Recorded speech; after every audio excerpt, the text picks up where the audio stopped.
Welcome dear students. आज का हमारा टॉपिक है रिफ्लेक्सिव प्रोनाउन। रिफ्लेक्सिव प्रोनाउंस क्या होते हैं, इसकी डेफिनेशन है when the persons or animals doing on action is affected by the action. हम कह सकते हैं रिफ्लेक्सिव प्रोनाउन। इस प्रोनाउन के आखिर में सेल्फ या सेल्व्स के साथ जो आते हैं रिफ्लेक्सिव प्रोनाउन कहते हैं, ठीक है। और सेल्फ भी कह सकते हैं, yourself, herself, himself, themself वगैरह। अब I enjoyed myself at the party, इसमें जो माई सेल्फ है ये reflexive pronoun. Amir cut himself white onions, इसमें जो हिम सेल्फ है ये है reflexive pronoun. Reena bought a black shirt for herself, Reena एक ब्लैक शर्ट ली अपने खरीदी, इसमें जो है रीना हर सेल्फ।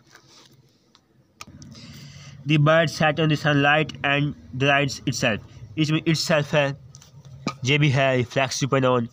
अब don't blame your self for losing the match, इसमें योर सेल्फ है, ठीक है, ये वाला ये रिफ्लेक्सिव प्रोनाउन है।